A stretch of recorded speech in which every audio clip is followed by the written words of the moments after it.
Place des Fêtes a été certainement le premier. Le premier dans lequel on a commencé à chanter Baruch Shamar, Az Yashir, etc. Et c'est devenu une référence. C'est devenu la manière avec laquelle, aujourd'hui, dans tous les Batei Chabad, ainsi parlait de 80 shluchim, il y a exactement 150 shluchim aujourd'hui, aux dernières nouvelles, plus de 60 Batei Chabad en Ile-de-France, et grâce à Dieu, dans tous ces 60 Batei Chabad, on a suivi le chemin de Place des Fêtes. On chante Az Yashir, on chante Baruch Shamar, des fois même encore quelques autres chansons qui ont été ici les premières Oraot de Rav Moulay. On sait qu'à chaque fois que Rav Moulay il donnait des Oraot, c'est qu'il les avait reçus de plus haut. Et donc, ça a été une manière de gérer, de continuer toute l'activité du Rabbi en France, qui a été d'ailleurs un des pays où le Rabbi a beaucoup investi. Vous connaissez tous l'anecdote du jour où l'épouse du Rav Azimov Zichronah Livracha s'est rendue chez la Rebbetzin. Elle avait souvent l'habitude d'être reçue chez l'épouse du Rabbi, qui était très discrète et qui recevait très peu de monde de manière générale, qui sortait très peu en public.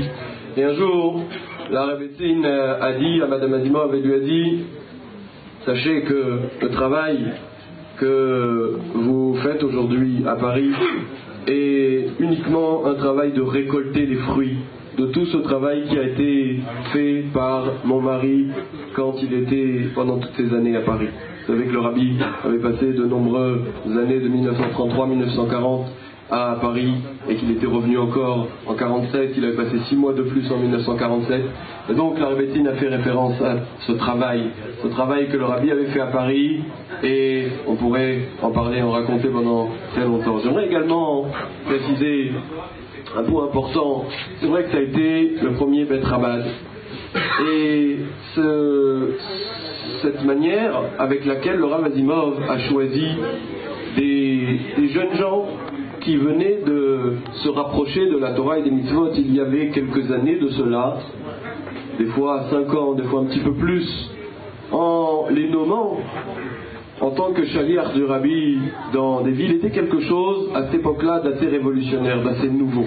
Parce qu'en général, quand un shaliach du Rabbi était nommé dans une ville, et notamment dans une grande capitale comme Paris, eh ben, une fois que la tzlacha, une fois que la réussite du travail se faisait au grand jour, le shaliach demandait au Rabbi d'envoyer du renfort, d'envoyer d'autres shluchim. Et le Rabbi acceptait. Quand le Rav Azimov s'est tourné vers le Rabbi, il lui a demandé de venir, d'envoyer de nouveaux shluchim à Paris. Le Rabbi a répondu qu'ici on n'en verra plus. À partir de maintenant, vous devrez faire avec les jeunes que vous avez déjà rapprochés à la Torah et au mitzvot. En 2 mots, le Rabbi a demandé au Rav Azimov de choisir parmi les jeunes, ce qu'on appelait du groupe, c'est-à-dire tous ces jeunes hommes qui s'étaient rapprochés de la Torah et des mitzvot, pour prendre la responsabilité de la suite du mouvement et son développement en région parisienne et à Paris en région parisienne. J'aimerais, sans plus attendre, passer la parole à un jeune homme qui a vécu, qui a grandi à mes côtés, à nos côtés, tout au long de ces années, qui a aussi l'âge de la choule, et qui a fait sa bar mitzvah ici dans la choule. Et j'aimerais lui demander de bien vouloir partager ce soir avec nous quelques souvenirs. J'aimerais demander à Michael Kabinovitch de prendre ce micro. Et l'après-midi, il y avait notre classe Kitahe, il y avait pour racheter d'autres enfants. Enfin, voilà, juste pour rappeler, on est là pour rappeler des souvenirs, donc je partage les miens. Et Baruch Hashem, on a fait un très bon temps ici, jusqu'à qu'il y a eu l'arrivée des athées. Rav Azimov, il a pris des locaux là-bas avec la HLM, il a construit le Migvé, et Baruch Hashem, le Fédère grandissait, et on a été envoyé là-bas à la rue des athées. Tout était encore en travaux, il y avait le béton, et pas de chauffage, on devait mettre les pieds sur les cartons parce qu'on avait froid, pour ne pas que le froid ils nous prennent les pieds avec les chaussures. Mais bon, ça a forgé des rcidives, ça a forgé aujourd'hui des garçons qui se rappellent de ces moments-là, et quand ils parlent de ces difficultés, ils en parlent comme quelque chose qui les a formés. C'est ça qui est magnifique. On dit toujours les difficultés dans la vie, il ne faut pas les prendre comme quelque chose de négatif, mais comme quelque chose qui nous permet de monter, d'avancer, de grandir. Voilà, ça c'était pour ma petite participation pour le rappel des événements sur ces 40 ans dans le Hachem du Bet Rabat de la rue Compan. Maintenant, pour l'histoire, j'ai entendu une histoire donc, au sujet d'un rave qui habitait à New York, enfin aux États-Unis. Ce rave, c'était un des rares rabbinim qui avait une facilité, si on peut s'exprimer ainsi, de pouvoir rentrer en Russie à l'époque du communisme très sévère. Et faire des voyages aller-retour, c'était très difficile, avec des visas, avec des conditions, on était surveillés. Oui. Et donc lui, il avait, Baruch Hashem, cette opportunité de pouvoir y aller. Et comme il savait que le rabbi œuvrait énormément, et avait œuvré beaucoup en Russie, que le nom Schneerson était gravé chez les dirigeants russes, pour savoir que c'est des gens qui ont été capables de déstabiliser le gouvernement russe par leur fermeté, par leur entêtement.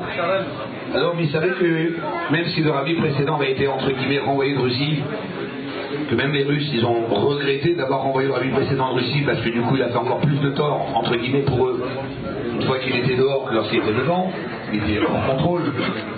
Et donc ce rab-là n'était pas lui-même un Lubavitch, mais il savait que le rabbi œuvrait énormément, secrètement, avait œuvré secrètement et continuait à œuvrer secrètement pour le judaïsme russe, des communistes, dans des régimes communistes.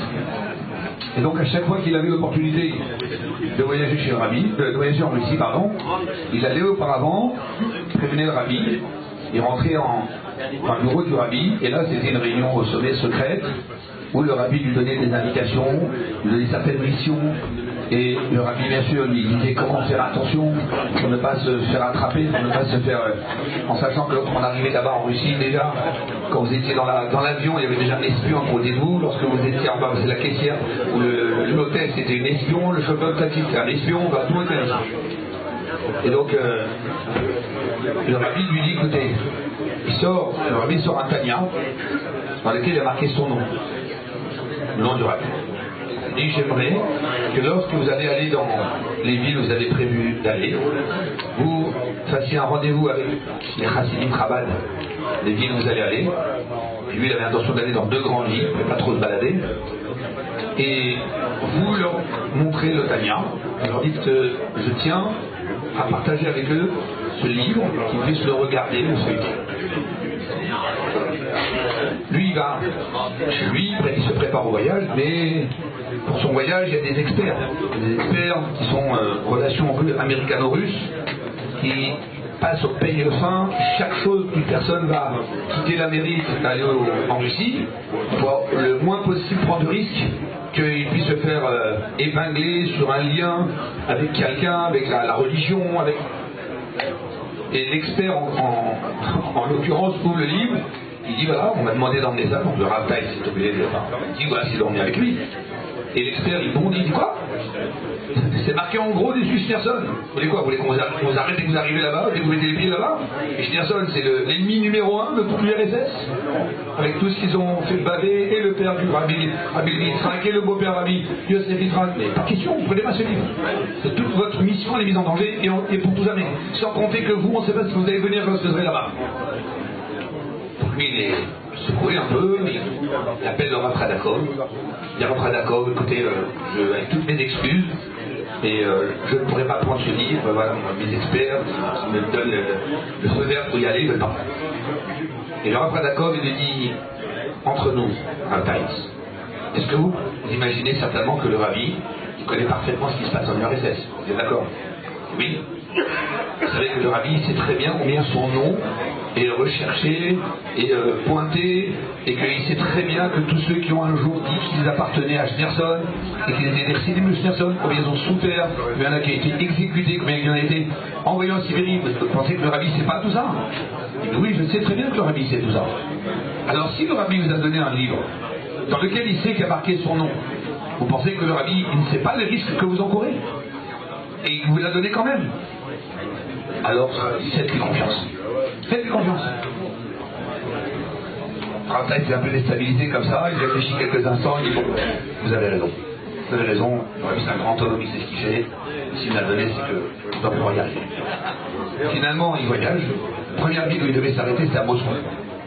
Et lorsqu'on arrive à Moscou, Bien sûr, quelqu'un qui vient des États-Unis, il est suivi pas à pas. Et quand on se donne rendez-vous, pas s'asseoir, quand on arrive à la synagogue, ah, shalom aleichem, comment vas-tu? Ah, celui-là, tu le connais, tu lui as parlé, hop, là, hop, en prison, celui-là. Donc c'était avec des signes, des clins d'œil, des chaises, machin, genre rendez-vous dans 3 jours à 7h du matin, dans tel truc, à ça. Il fallait comme ça se donner des rendez-vous secrets, dans des endroits secrets, avec des messages secrets. Et donc lui, il a rencontré là-bas donc des chassidim. Ils connaissaient le système, ils se sont transmis les informations avec les personnes qui regardaient, et le rendez-vous est fixé à une certaine heure, dans un parc, avec de la forêt, des bois cachés, avec des gens qui sont venus à l'avance pour vérifier qu'il n'y a pas des voitures, qui sont en train de surveiller, de voir si ça se trouve qu'il n'a pas été suivi. Et c'est vraiment une pression terrible. Et finalement, ils se rencontrent. Ils sont là-bas, donc dans cet endroit caché, ça ne doit pas durer longtemps. Très très vite, il faut faire. Donc, il se réunit avec eux, il leur dit voilà, je viens de chez votre rabbi, et le rabbi m'a demandé de partager quelque chose avec vous. Il sort le Tanya avec le nom du rabbi, et il leur montre. Et les chassidim sont stupéfaits. Quoi? Le Tanya du rabbi? Et tellement ils sont stupéfaits, ils sont tremblants. Le Tanya, mais c'est quoi? C'est le rabbi vous a donné son Tanya? Oui, il y a son nom dessus. C'est celui avec lequel il étudie. Il y en a un qui dit je ne peux pas toucher, j'ai pas été au milieu aujourd'hui, je ne peux pas toucher. Et il y en a un autre, il le prend, il commence à feuilleter délicatement comme si c'était un livre ancien qui va s'effriter presque si on le touche. Et puis à un moment il feuillette, et il s'exprime, cet homme-là qui feuillette le Tanya, il dit ah, il y a un pli, il y a une page qui a été cornée ici. Et quand il regarde, Mazal Tov, le rabbi m'a répondu. Lui, le Raphaël, c'était complètement subjugué de ce. Quand vous parlez, qu'est-ce qui se passe? Parce que récemment, on a entendu que le gouvernement russe a autorisé certaines personnes de demander des visas pour sortir, pour quitter la Russie. Mais en même temps, on a tous très peur de faire une demande parce que c'était un piège. Tu peux l'obtenir, mais si tu ne l'obtiens pas, c'est pas, tu restes chez toi. À ce moment-là, on te persécute. Comment t'as voulu quitter la Russie? T'es un traître, t'aimes pas la Russie. Et on commence à lui faire des grands problèmes. Donc, demander un visa, c'est coup de chance. On ne sait pas. Ou c'est gagné, ou c'est la catastrophe. Qui va prendre la décision de faire cette demande? Et moi, je me posais la question. Je demande ou je ne demande pas? Et d'un autre côté, c'est une opportunité. Il y en a qui ont réussi à partir. Peut-être qu'il faut demander. Et là, j'étais, moi et ma famille, en train de se triturer. On demande, on demande pas. Quand Hachem, le rabbi m'a répondu. Le rabbi s'est dit, mais vous avez répondu quoi? Il dit, regardez, c'est marqué ici dans la page du Tanya que chez un juif, il y a une âme divine, une âme animale, et que chacune essaie de tenter la personne, l'âme divine vers le bien et l'âme animale vers le négatif. Alors, qu'est-ce qu'il faut faire? Il faut fuir le mal. Il faut courir de toutes ses forces et fuir le mal. Pas discuter, pas combattre, on s'en va. Du mal. C'est marqué dans Tanya. Et lui, le juif, il a compris ça pour lui. Il dit, ben voilà, moi j'avais écrit une lettre au rabbi pour lui demander qu'est-ce que je fais. À l'époque, il n'y avait pas les fax, machin, etc. Donc la seule façon qu'on pouvait parfois écrire au rabbi, et des fois quand on envoyait une lettre, il fallait que ce soit papy, bonjour, comment vas-tu, etc. C'était des codes. Quand on en parlait au rabbi, pour ne pas qu'il voie que c'est un rabbi, que c'est une demande de Torah, mitzvot. Il dit donc, moi j'ai écrit la lettre et j'ai mis ça dans un Tanya. Et j'ai dit voilà, j'envoie ma lettre au rabbi, j'attends la réponse du rabbi. Vous m'avez apporté la réponse. C'est magnifique, merci beaucoup. Et puis le rabbi, il est très dubitatif, il dit attends, je comprends pas. C'est un son. Il est en train de mettre sa famille en danger, rien que parce qu'il a trouvé une page cornée. Une page cornée, n'importe qui peut corner une page dans un livre. C'est le Tanya du rabbi dans lequel il étudie. Et des fois même, juste en étudiant, en le rangeant d'une façon ou d'une autre, ça se corne tout seul. Et lui, il est en train de prendre toute une réponse, et mettre peut-être en danger toute sa famille, rien que pour une page cornée. Il n'osait rien dire. Mais d'un autre côté, il ne pouvait pas non plus lui dire il ne faut pas que tu parles, mais c'est n'importe quoi, arrête de réagir comme ça. Il s'est dit je peux prendre moi la responsabilité que lui, ça se trouve, il a la possibilité de partir, et il va rester bloqué ici en Russie alors que ça se trouve, lui, il aurait une chance de partir. Il a dit je me tais. J'assiste et je me tais. Finalement, le groupe se sépare et il continue, lui, son voyage dans une autre ville. Et de nouveau, rendez-vous secret, etc., avec d'autres groupes de chassidim. Et là, de nouveau, il leur sort le Tanya, le même Tanya, parce que c'était le Tanya du Rabbi. Il leur sort le même Tanya, et de nouveau, ce respect incroyable pour le livre du Rabbi. Et il y en a un qui commence à feuilleter, il dit c'est incroyable, le Rabbi m'a répondu. Il dit quoi, lui encore, qu'est-ce qui se passe? Et quoi, il vous a répondu? La même chose. Il dit je ne savais pas si je devais moi aussi demander un visa, machin, un truc, mais et je savais pas quoi faire, c'était un riche. Et alors, ben voilà, et c'était pas la même page, c'est une autre page, dans laquelle le Tanya dit que des fois la mission d'un juif sur terre c'est de se battre avec le mal et d'arriver à dompter le mal et d'arriver. Chaque neshama a son niveau, chaque neshama a son rôle, mais dans cette page, le Rabbi disait qu'il faut se battre contre le mal, et que ça c'est justement le travail du Benoni toute sa vie, c'est d'être en combat avec le mal. Et c'est bon, le Rabbi m'a répondu, je dois rester. Je dois rester, faire face à tous ces décrets, à tout cet antisémitisme, c'est clair, le Rabbi lui doit rester. Et lui de nouveau, le Rasta, c'est incroyable. Un juif qui pourrait peut-être sortir, il décide de rester dans cette prison de dessous, rien que parce que il y a une page cornée. Alors là, mais il décide, moi je dis, finalement, il termine son voyage, il retourne et il va faire un compte rendu au Rabbi.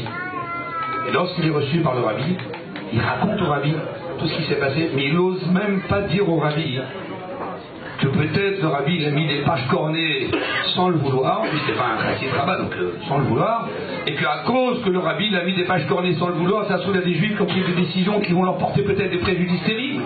Il n'a rien voulu dire au Rabbi. Il a juste dit voilà comment ça s'est passé, je leur ai montré, ils étaient très contents.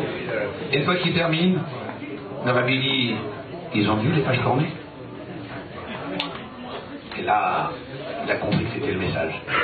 Et voilà, on peut s'attacher au Rabbi, on attend parfois des réponses, on attendait à l'époque un regard du Rabbi, on attendait un message, eux ils s'attachaient même avec une page cornée. Donc aujourd'hui le principal c'est de savoir que tout ce que le Rabbi nous a donné, nous a laissé, nous a enseigné, tout ça c'est la meilleure façon d'être attaché au Rabbi. Shavua Tov. Sa femme était très amie avec la femme du Rabbi, la mère du Rabbi, la Rabbanit Hana. Et une fois elle était à la maison de la Rabbanit Hana. Et la Rabbanit Hana s'est confiée à elle. Elle lui a dit que le Rabbi il étudiait beaucoup et il mangeait pas beaucoup. Le Rabbi était jeune. Alors elle est rentrée dans la maison, elle a vu le Rabbi, cette femme. Elle a dit au Rabbi, Mendele, Mendele, mange, comme ça tu vas grandir. Et beaucoup d'années plus tard, lorsqu'elle est arrivée en Amérique, cette femme, le Rabbi l'a reçue en Yichidut, et le Rabbi avait un énorme respect pour tous les gens qui avaient connu ses parents, et qui étaient proches de ses parents. Et elle appréhendait beaucoup cette Yichidut. Et lorsqu'elle est arrivée en Yichidut, c'était déjà 40 ans plus tard, à peine elle a mis les pieds dans la pièce du Rabbi, le Rabbi s'est levé, il lui a dit « Alors n'est-ce pas que j'ai grandi ?» Donc, cette femme, d'abord, le Rabbi a eu un grand respect pour elle. Elle est Nifteret à 100 ans. Et une fois elle est venue au dollar, elle ne voyait plus. Ils l'ont convaincue de venir au dollar. Et le Rabbi a arrêté tout pour elle. Il l'a regardé, il lui a donné $1. Et lorsqu'elle a continué à marcher, le Rabbi n'a pas continué à distribuer le dollar, il a observé jusqu'à qu'elle a quitté. Bon, ça c'était pour commencer avec une histoire des Reveim, Motzai Shabbat, Parashat Lech Lecha. On va enchaîner encore avec une autre petite histoire, pour ne pas perdre la tradition du Mlavé Malka. On raconte que, j'ai lu récemment, une fois, le Rabbi Rachad, il marchait dans la rue avec son fils, le Rabbi Rayat. Et à un moment, ils sont passés devant une choule. Et le Rabbi Rachad s'est soudainement arrêté, comme s'il a écouté quelque chose, il a rigolé, et après il a continué à marcher. Alors son fils, le Rabbi Rayat, quand ils ont avancé, il lui a dit « Mais c'est quoi? Pourquoi tu t'es arrêté? T'as rigolé? Qu'est-ce qui s'est passé ?» Il lui a dit « Je veux te dire quelque chose. J'ai entendu dans la choule un juif, Pachout, un juif simple, qui lisait le Shema. Mais il ne savait pas bien lire, il ne savait pas bien couper les phrases. Donc il a mal lu. Il dit après j'ai réalisé qu'en vérité il avait oui bien lu. Qu'est-ce qui s'est passé? C'est marqué Vavatem Elokim Acherim, Vishtachavitem Lahem dans Kriyat Shema, que si vous allez faire l'idolâtrie, V'chara af Hashem bachem, et Dieu va se mettre en colère contre vous. Et ce juif, il ne savait pas lire, il a lu comme ça, V'chara af, il s'est arrêté, il a continué, il a dit Hashem bachem. Après, le Rabbi Rachav, il dit, j'ai réalisé qu'en vérité, il avait raison. Parce que même lorsque V'chara af, qu'Hachem il est en colère, qu'un juif il n'a pas fait ce qu'il faut, sauf Hashem bachem. Hashem, il se trouve à l'intérieur de chaque juif. Alors, j'aimerais dire que ça, c'est lié avec l'événement qu'on est en train de célébrer ce soir, Amleve Malka, dans Bet Chabad, d'une choule, qui a su montrer comment chaque juif a une importance, chaque juif a une neshama. Et ce que j'aimerais dire d'abord sur la choule, tout d'abord, c'est que ici, cette choule-là, c'était le premier Bet Chabad. Je ne suis pas assez baki dans toute l'histoire de Chabad à Paris, mais après, je pense qu'après le local, c'était le premier Bet Chabad ici, avant qu'il y ait eu la choule de Flandre, qui est né dans ce quartier qui était en train de fleurir. C'était le premier Bet Chabad. Et c'était non seulement le premier Bet Chabad, c'était celui qui a, on connaît aujourd'hui un nouvel élan exemplaire ici en France et en région parisienne, de Baté Chabad qui s'ouvrent dans tous les coins de rue, dans tous les quartiers, dans tous les arrondissements, dans toutes les banlieues. Et je pense que ce Bet Chabad a été celui qui a été le premier à tracer le chemin de la Avodat, de Kirouv, de la Patata Mayanot, pour ramener les gens à la Tchouva ici dans ce Bet Chabad. Ce Bet Chabad, il y a une époque, je vais dire un peu le Chaim, c'est Choul, Chaim, le Chaim, le Libracha. Je me rappelle quand j'étais petit, bien avant que ce quartier se développe avec peut-être aussi d'autres choules, etc. C'était l'endroit de recueillement de tous les juifs ici. Je me rappelle les Shabbatot, les Yamim Tovim, c'était rempli à craquer. On faisait des criottes pour Shavuot, pour Megillah, etc. non-stop. Ça débordait même à l'extérieur de la choule. Et c'était, cette choule-là, une source d'inspiration pour tout le monde. Et quand je dis pour tout le monde, c'est autant pour les juifs qui sont venus se rapprocher à Torah et Mitzvot grâce à cette choule, mais même pour les Chassidei Chabad, les gens de la communauté Chabad qui priaient dans cette choule.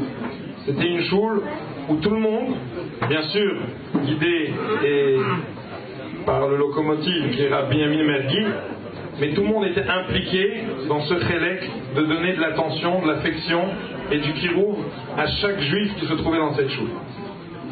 Et Dieu sait, on ne peut pas s'imaginer le nombre de personnes qui ont fréquenté cette choule et que grâce à cette choule, ils ont fait tchouva.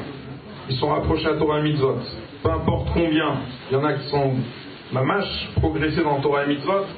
Il y en a peut-être moins, mais on ne peut pas s'imaginer le nombre. Et moi je me rappelle le nombre de personnes dont le nitzutz, l'étincelle de leur neshama a été allumée et s'est réveillée grâce ici au fait qu'ils ont fréquenté cette choule. J'aimerais dire encore plus que ça. C'était non seulement une choule où il y avait une achatzat amayanot, un kirouv alevavot, et beaucoup de bonnes choses. C'était une choule où on vivait avec le rabbi. Je dis on vivait avec le rabbi, je pense que c'est toujours le cas, on vit avec le rabbi. Je parle de mon époque où on était là. On vivait avec le rabbi parce que c'est une choule où on vivait chaque fois avec toutes les nouvelles choses, les nouveaux mitzvahim du rabbi, les nouvelles choses qui se passaient chez le rabbi. Et ça, on les vivait du fait que régulièrement, on avait ici des gens qui voyageaient chez le rabbi, et à chaque fois on attendait avec impatience qu'ils reviennent et qu'ils nous racontent ce qu'ils ont vécu chez le rabbi. Je me rappelle, mamash, comment non seulement les chassidim ils allaient chez le rabbi, ils revenaient, ils partageaient leur expérience, dans les Farbrengen, etc. Je me rappelle même les gens après de la choule, qui ne sont pas des chassidim Chabad, comment eux-mêmes ils ont voyagé chez le rabbi et comment ils se sont rapprochés à Torah Mitzvot. J'ai vu récemment une vidéo, on voit un juif de la choule qui a fréquenté beaucoup la choule qui passe devant le rabbi. Je ne sais pas s'il est là, s'il habite toujours dans la place des fêtes, il s'appelle Paul Cohen, je pense que vous le connaissez. Ouais. On voit quand il passe devant le rabbi, je me rappelle quand il a été pour Shavuot chez le rabbi, la première fois, Shavuot Tafshim Memzaïn, j'ai vu la vidéo, il passe au Koshel Bracha, il demande quelque chose au rabbi, on entend dans la vidéo, le rabbi lui dit, le bon Dieu vous bénira dans tous vos besoins. Et je me rappelle quand il est revenu ici à la choule avec les taureaux routes de son voyage chez le rabbi, Mais là récemment, ceux qui sont intéressés de la voir, je peux leur dire, on peut la trouver la vidéo. Et tous les gens, mamash, on vivait avec le rabbi et les gens ils venaient repartager. Je me rappelle même un bon juif de la choule qui était assis au coin. C'était M. Waki. Je ne sais pas si on se rappelle de M. Waki à la Vachala. Il savait bien faire le silence chez les femmes, pour ceux qui se rappellent. Mais il était chez le rabbi, il est revenu, et lui, c'est pas quelqu'un qui parlait dans les Farbringen. On lui a dit, allez, dis-nous, raconte-nous. Il a dit, je sais pas quoi, raconte-nous, t'étais au Farbringen, oui, t'étais assis. Il a dit, je vais vous dire une chose. Quand j'étais assis au Farbringen, le rabbi regardait que moi. Comme ça, il a dit.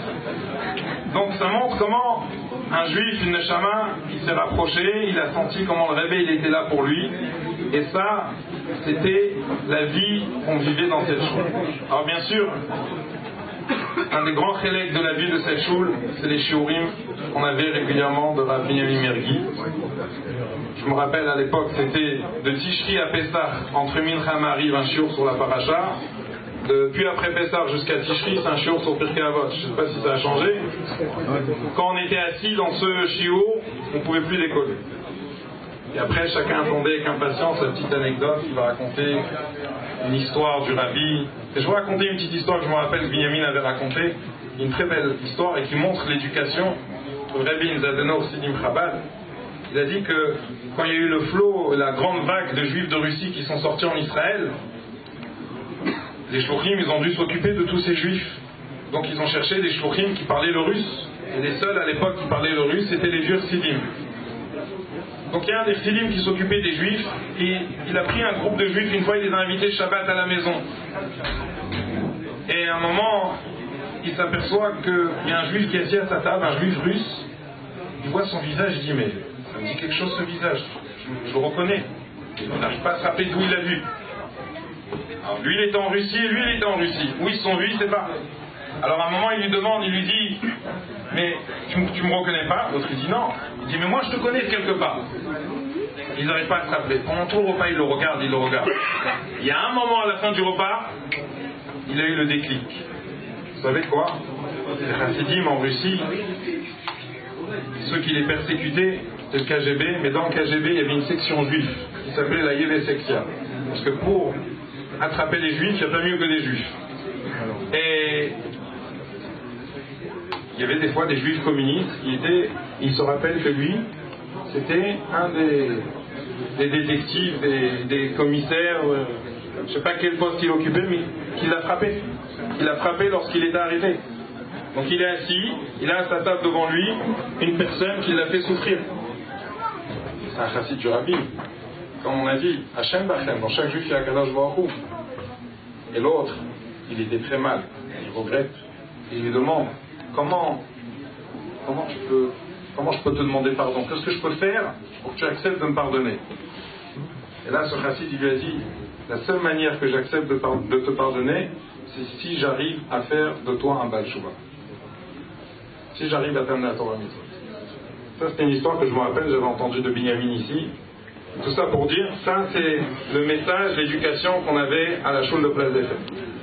Et on peut pas, il y a une chose que je ne peux pas rappeler ici dans ce Mlavé Malka, on parle de la Choule de Place des Fêtes.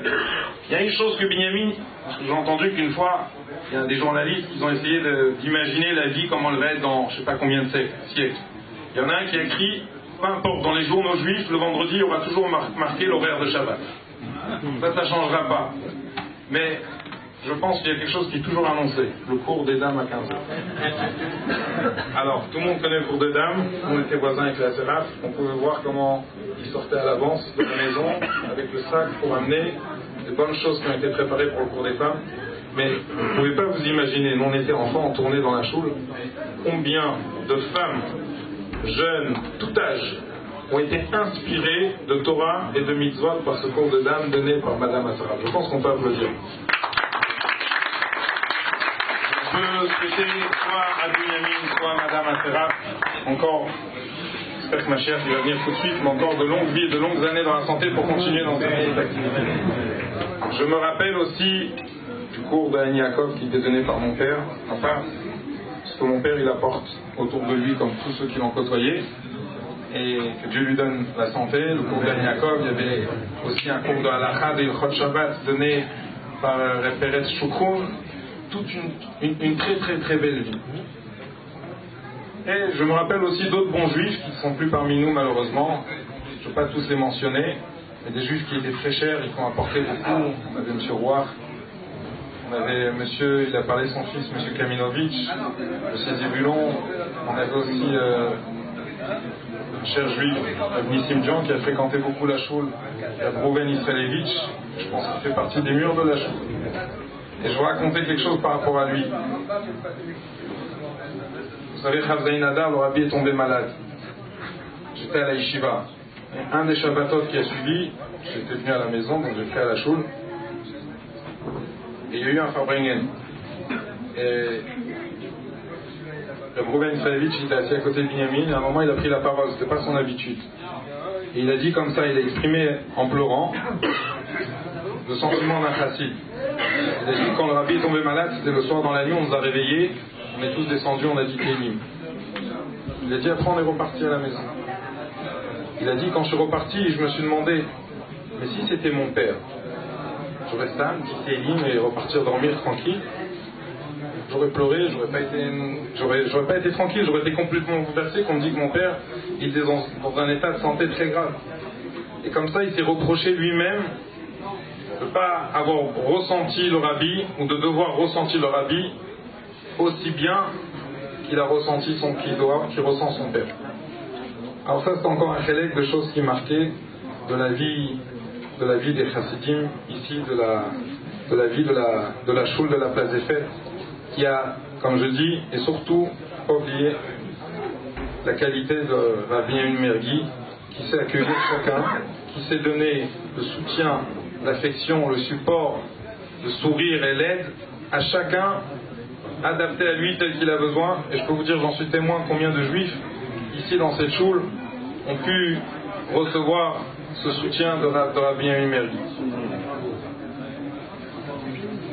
Ce Aaron Kodesh, qui a été inspiré, je dis bien parce que c'est pas le frère jumeau du 720, mais il a été inspiré du Aaron Kodesh, de chez le Rabbi. Alors il y a beaucoup de choses qui ont fait la même chose, mais je pense qu'ici à Paris on était les premiers. Je sais qu'il y avait mon père qui a participé, il y avait je pense M. Marouani et d'autres bons juifs. Et je me rappelle de l'émotion pendant toutes les préparations avec le menuisier, quand on a fait une inauguration, de l'émotion que ça a pris. Et ça c'était encore un chélek de l'éducation qu'il y avait dans cette choule, d'essayer de faire vivre le Rabbi, vivre le 770 ici dans cette choule, dans cette Alet Amot, dans les murs de cette choule.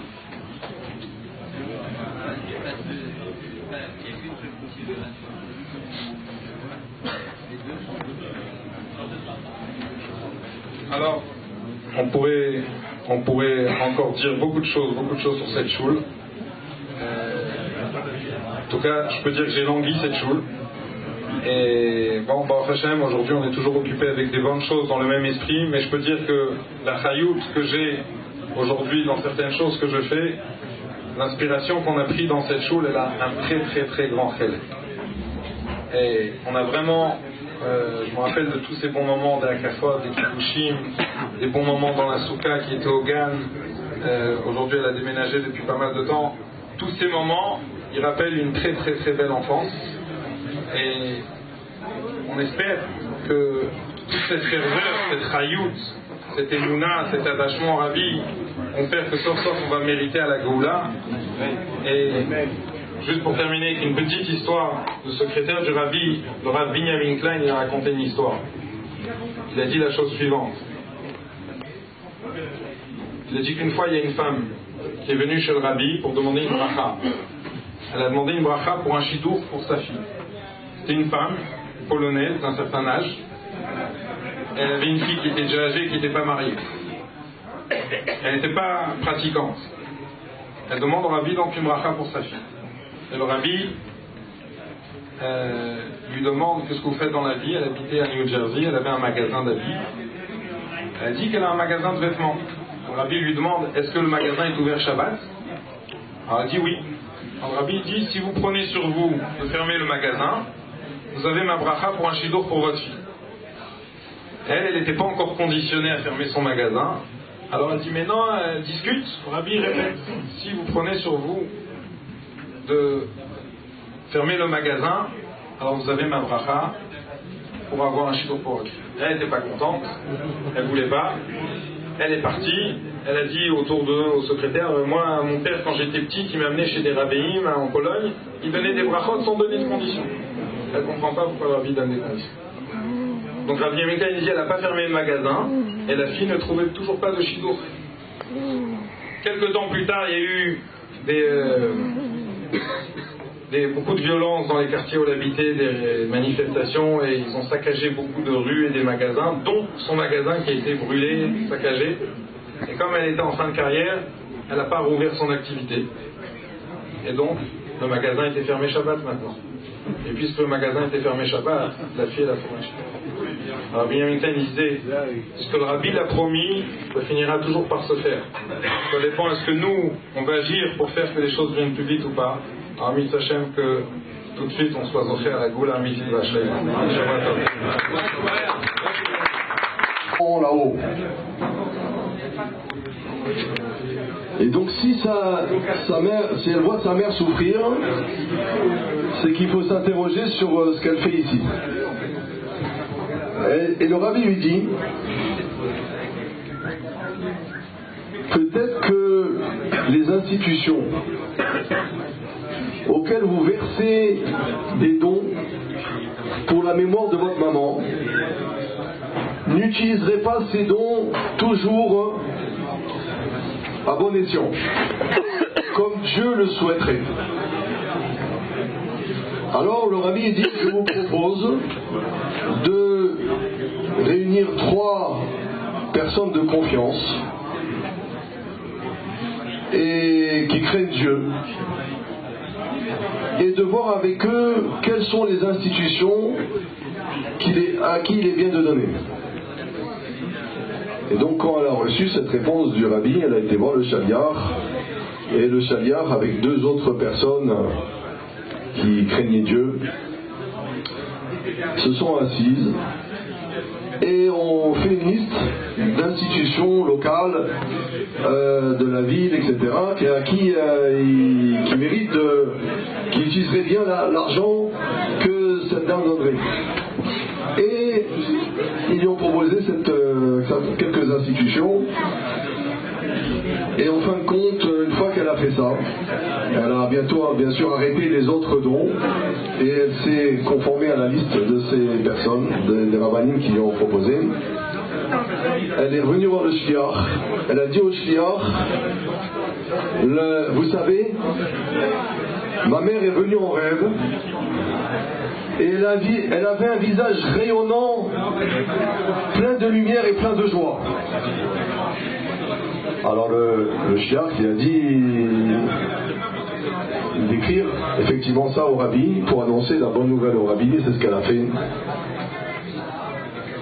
Et de cette histoire, on voit combien le mérite des enfants, l'action des enfants ont une influence sur la neshama des parents, qu'ils soient partis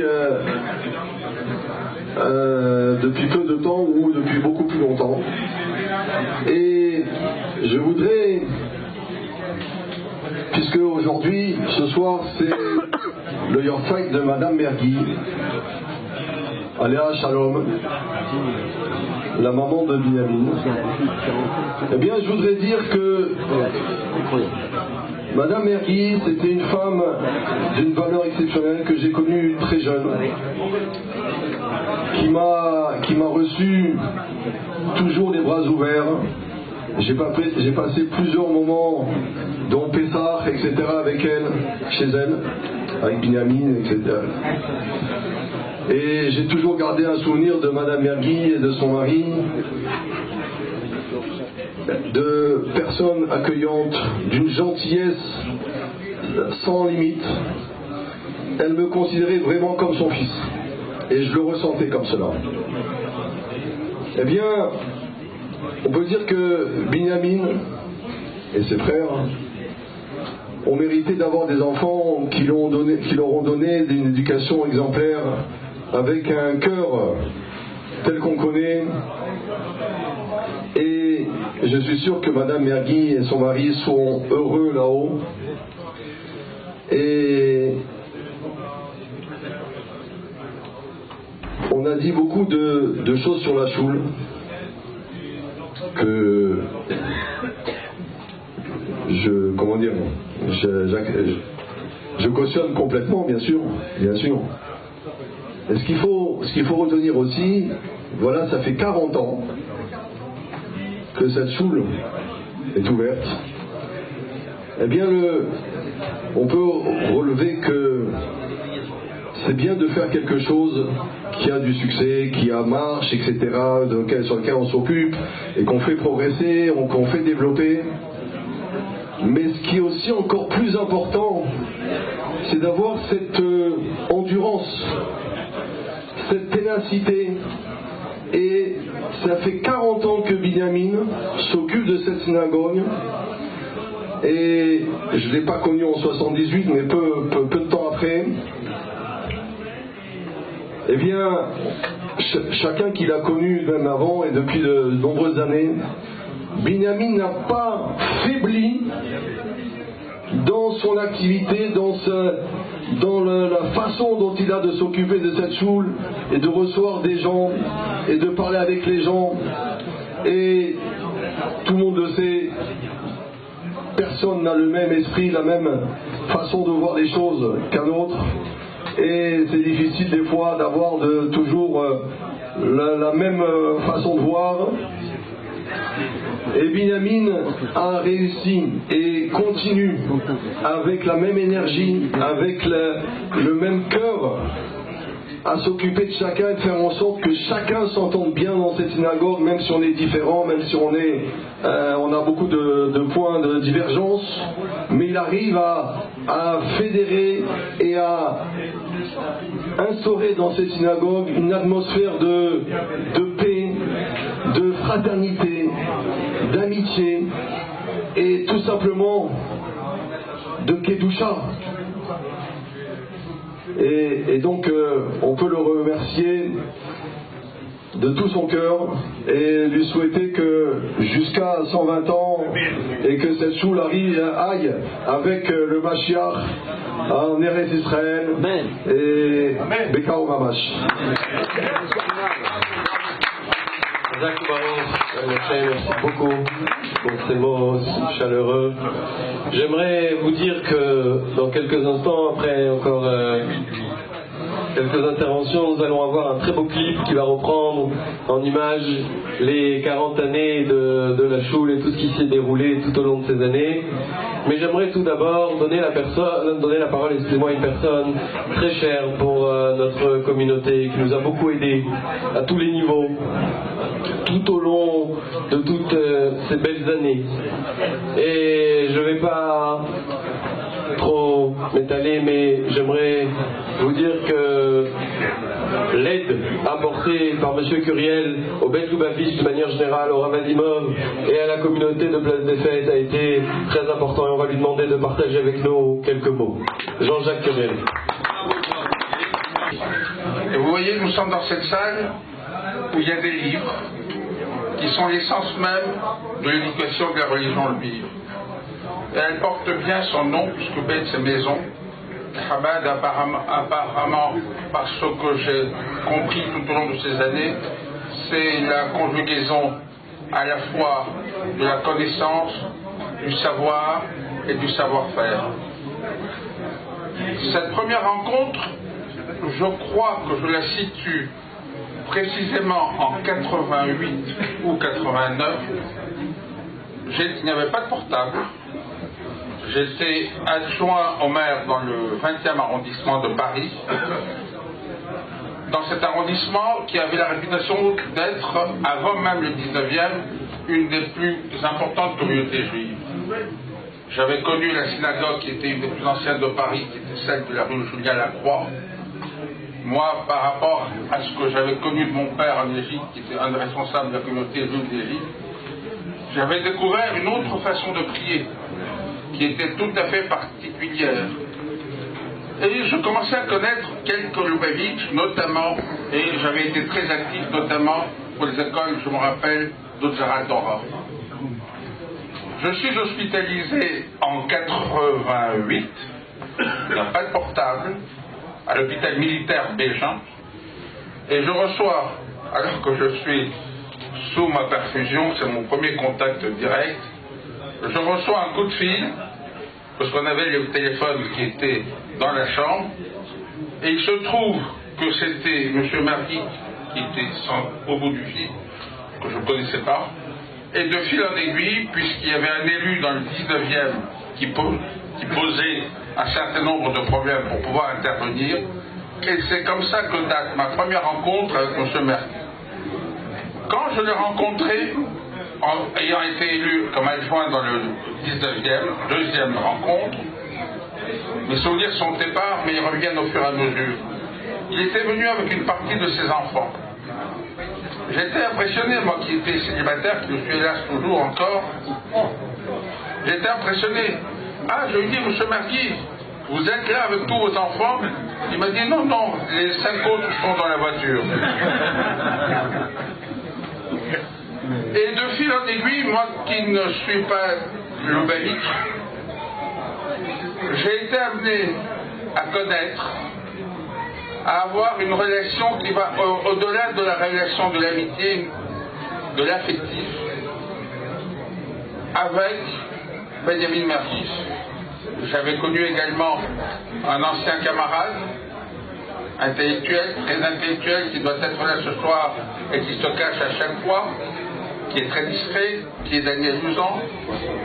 Et j'avais connu également, mais un peu plus tard, au fond, M. Doubou. Mais ces trois personnages, parce que c'est des personnages et des personnalités, étaient portés par quelqu'un que je ne connaissais pas encore et que j'ai été à mon tour amené à connaître. En réalité, vous n'avez pas tout à fait encore parlé d'un élément essentiel dans la communauté. Cette personne, vous l'avez tout deviné, c'est Rav Azimov. Mais Rav Azimov, comme beaucoup de Lubavitch, et notamment tous ceux que j'ai cités, étaient aussi, parce qu'ils étaient ils étaient portés aussi, et tout ce travail qui a pu être fait grâce à leurs épouses respectives. Et que ce soit M. Mergui, que ce soit Mme Mouzan, que ce soit Mme Azimov. Mme Azimov, alors si à tous les Lubavitch, on peut parfois ne pas arriver à tout à fait céder à 100%, il y avait une personne à laquelle on n'arrivait pas à céder. Parfois, M. Azimov, on pouvait résister, mais à Mme Azimov, on ne pouvait pas résister.